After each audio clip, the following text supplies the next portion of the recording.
こんにちは。エマゴの CEO の児玉です。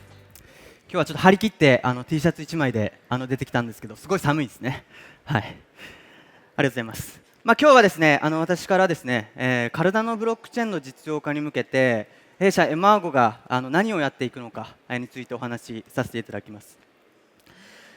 エマゴとは一体何者なんでしょうか。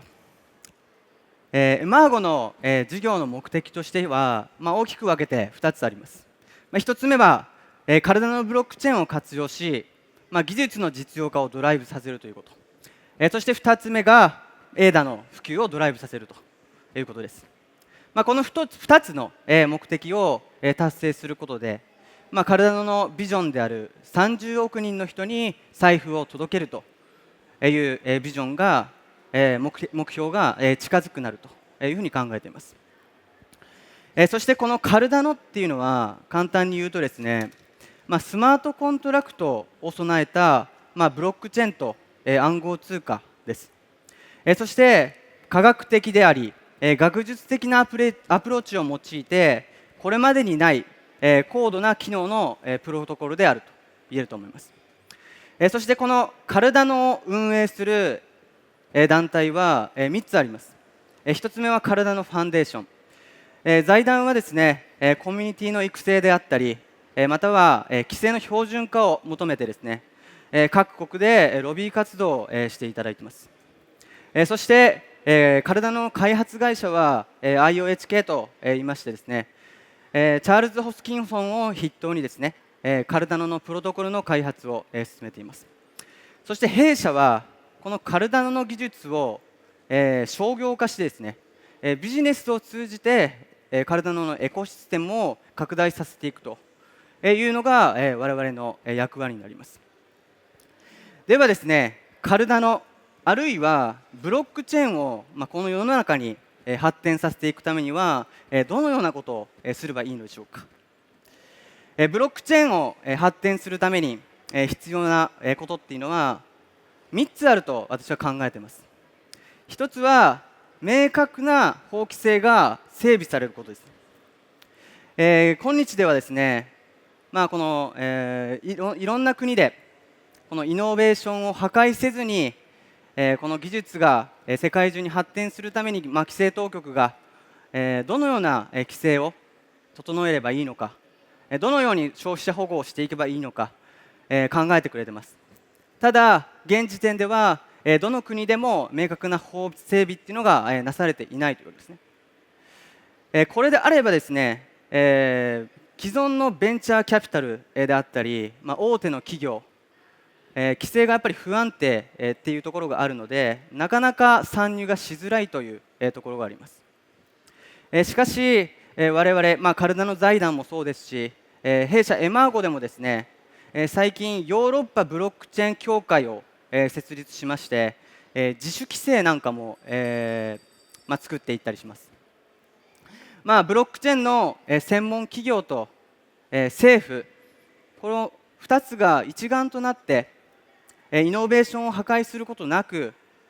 この世の中に発展していくような優れた規制を定める必要があるのかなというふうに思います。そして2つ目は信頼できる確かな技術です。ブロックチェーンっていうのは本当にいろいろなところで応用ができます。しかし今ですね、スケーラビリティとかそういったいろいろな課題があります。データ容量であったりトランザクション数であったり処理速度であったり、このような技術が本当にですね、行政があるいは大手の企業が使うにふさわしい技術なのかどうか、これを学術的に第三者が検証して証明していく必要があるのかなと私は思います。こういった第三者がこの技術は本当に安全だよということを認めてくれることで、そういった行政や企業が導入するスピードっていうのは速くなるのではないでしょうか。そして3つ目ですね、ブロックチェーンのこのユースケースっていうのは本当に幅広くあるわけですけども、現時点で何億人、何十億人と大規模な運用を成功させるプロダクトっていうのは、数少ないわけですね。ただ、今年は本当にここがキーになってくると思ってまして、この応用事例というものを実世界に実用化させていく、これをもって、世界でこのブロックチェーンという、業界が発展していくというふうに考えています。そして弊社はですね、主にビジネスを通じてエコシステムを拡大させるという役割を担っていますので、ビジネス領域でこのブロックチェーンを発展させるために何が必要なのか、ここについて今日は少し掘り下げてお話しさせていただきます。ビジネス領域でこのブロックチェーンを発展させるためには、大きくで3つあります。1つ目はインキュベーションを通じてこのビジネスというものが、ブロックチェーンのビジネスが生まれる仕組み作りを構築することです。アクセラレーターとか、あるいはハッカソンなどを通じて、ICO であったり STO であったり、企業や政府向けの開発需要の取り込みっていうのをしていかなければなりません。またスタートアップ企業や政府が一丸となってですね、例えば税制の優遇であったり、ICO やIPO などの出口戦略の支援であったり、政府とともに教育を実施したり、法整備を明確にすること、そういうことをすることでビジネスを生み出していく仕組みを作ることが重要であると考えています。そしてこのビジネスをやはりその形にしていかなければなりません。いくらすごいテクノロジーがあったとしても、テクノロジーを作るのは人ですよね。なので、人材の育成と輩出というものが非常に重要になると、私は考えています。そこでこのブロックチェーンのエンジニアであったり、エグゼクティブクラスの専門家の方ですねを、多く、輩出していく必要があります。やはりですね、ブロックチェーンの本質を正しく理解した、そういった方を教育する場っていうのを、全世界に作っていかなければならないと思います。今、弊社でも、抱えている問題なんですけども、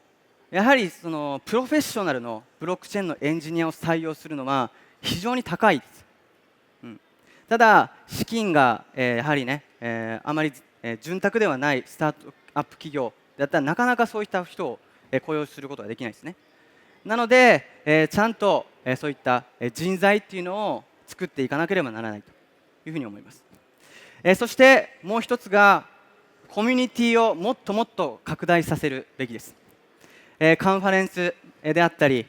何らかのイベントを通じて、また SNS とかメディアを通じてもっともっとブロックチェーンの話題を取り上げてもらう必要があります。そして多くの皆様のような方をどんどんこの業界に招き入れていく必要があるのではないかと思います。そしてこの、ブロックチェーンですね、インターネットに匹敵するぐらいのイノベーションと言われておりますけども、具体的にこのビジネスモデル自体が、どう変わってブロックチェーン使って何ができるのか。ブロックチェーンでできること、っていうのは、データの記録であったり、価値の移転であったり、あるいはスマートコントラクト、なんかがありますけども、データの記録の領域で考えても、非常に画期的な、アイデアが実現できると思います。例えばですね、不動産や株とか、何かのその所有権ですね、そういったものをブロックチェーンに書き込むと、ブロックチェーン上に書き込まれたデータっていうのは第三者から改善することができないので、かなり信頼性があるということですね。これどういうことかというとですね、例えば私のパートナーで新興国でですね、コーヒーの会社を営んでいる人がいるんですけども、コーヒーの豆を取ってですね、それを加工して、販売会社に卸して、でそのコーヒーを我々は飲んでいるわけですけども、この途中経過の間にですね、正規の、ものではないその不純物って言ったら言い方悪いですけども、適正なものを入れてなかったり、要は偽物のコーヒーが普通に出回っているわけですね。ですが、こういった、物流のトレーサビリティをブロックチェーン上に書き込むことによって、例えば、消費者の方が缶コーヒーに QR コードが貼ってあってですね、それを見たらどこで取れてどういうルートをたどって私の元に届いたのかっていうことが分かるわけですね。じゃあ企業にとって何がいいのか、データの信頼性が高いということは企業のブランドがあるわけですね。これは結果的にユーザーの獲得に結びついてビジネスが大きくなるというふうに思います。そして価値の移転という領域を見ても、これはですね、既存の銀行金融システムでできなかったことが、いろいろできるようになると思います。例えば、新興国に行けばですね、金融のインフラが整ってない国が多いですね。例えば、銀行送金をしようとしても、取引手数料も高いですし、また、着金日数も、結構時間がかかったりとかします。しかも新興国の人、数十億人の人っていうのはかなり、安い給料で働いています。なので例えば1000円あるいは100円とか送ろうとしても、手数料負けして送れないわけですね。しかも銀行口座持ってる人もそもそも少ないわけですよね。でも、このブロックチェーンっていうのはスマートフォンさえあれば、インターネットにアクセスしていつでも新しいこの金融システムにアクセスすることができます。なので、少額の決済のマーケットが開拓できるということですね。10円、50円、100円、そういった送金の需要っていうのが生まれるわけです。そしてスマートコントラクトで何ができるかっていうと、これは、あらかじめ決められたルールを自動的に実行するプログラムのことですね。これができるとどのようになるかっていうと、今まで企業が管理していた業務ですね、この業務を大幅に自動化することができて、管理コストがかなり圧縮できます。管理コスト、無駄な管理コストが圧縮されることによって生まれるビジネスっていうのも多くあります。例えば日本でね、身近な例として、よく皆さんカラオケとか行ったりすると思うんですけども、ダムで1曲カラオケを歌うと、作曲家であったり、作詞家の方に、使用料っていうのが支払われます。日本では、ジャスラックという企業が、この音楽の、この所有権を、管理してるんですけども、実際にそのアーティストに、このフィーが支払われるまで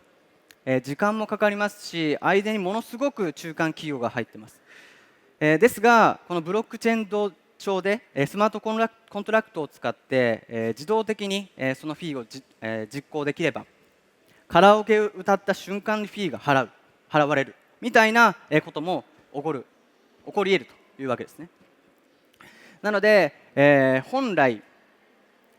この間に入っている不要な会社っていうのがいなくなるので、我々にも恩恵を受けられるということが言えると思います。要はブロックチェーンっていうのは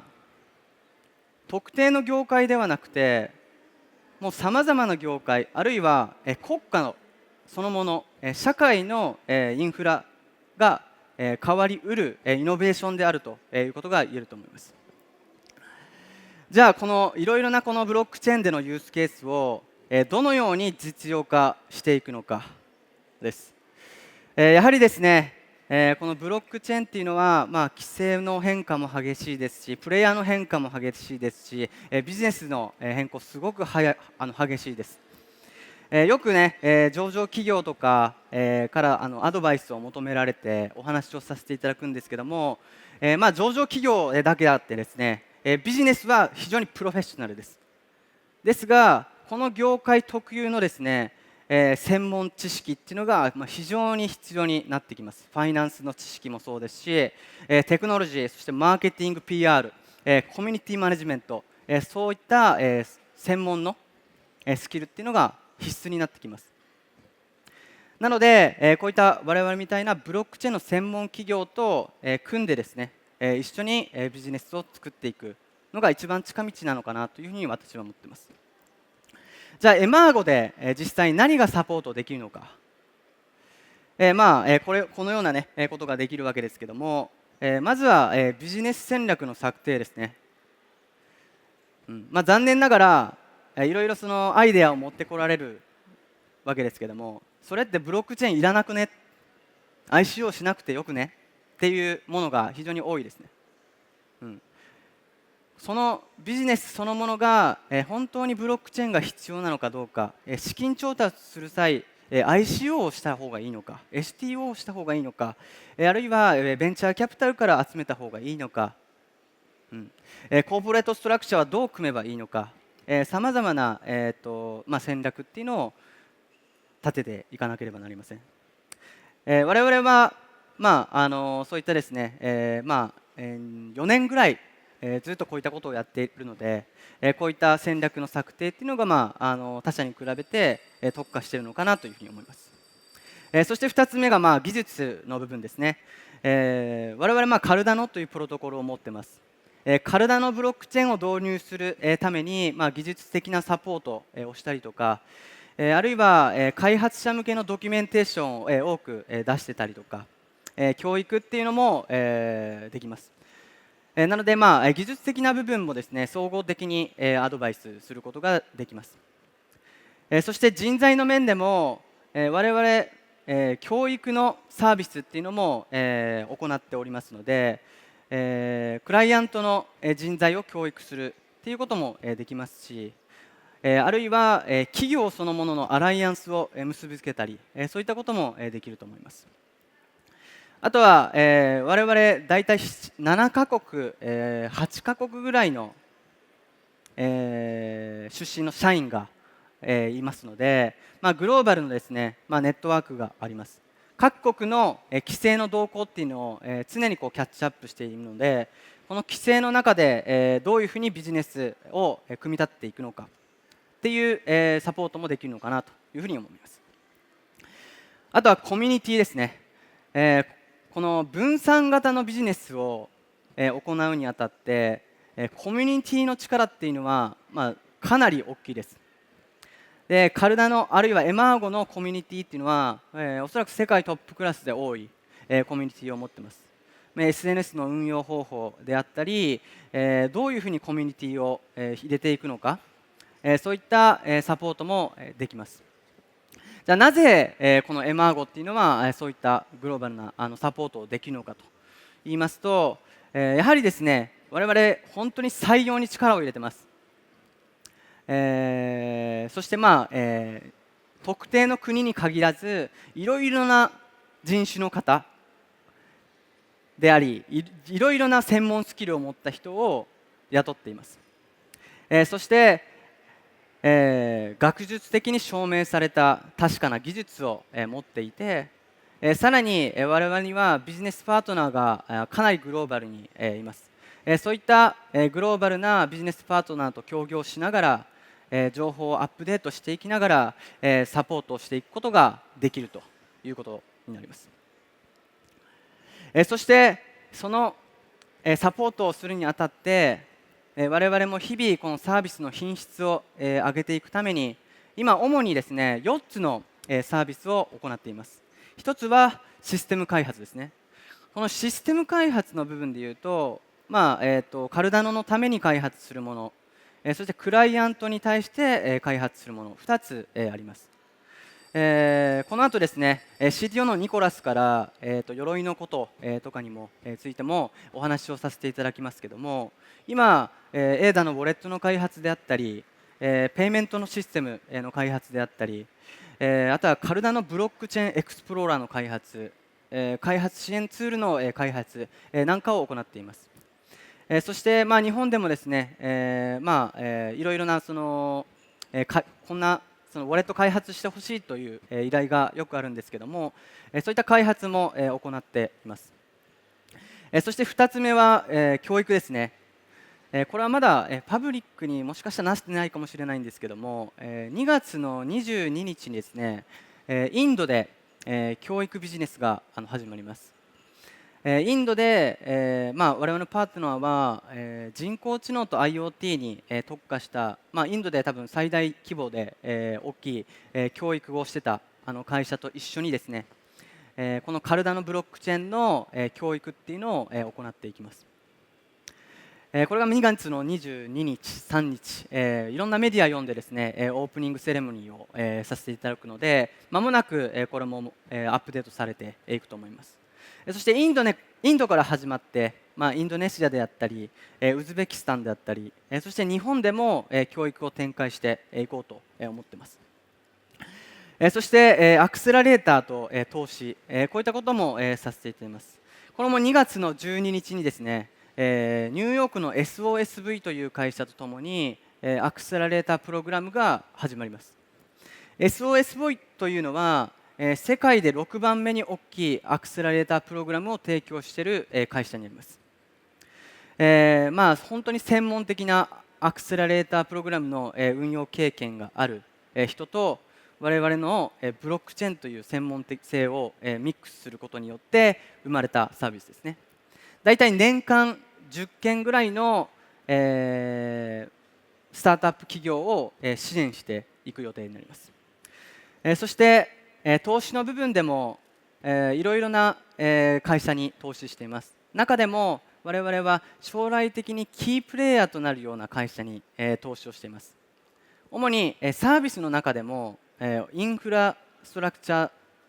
の部分をレイヤーをやっている会社さんですね。ちょっとどういうことかというと、例えば、取引所であったり、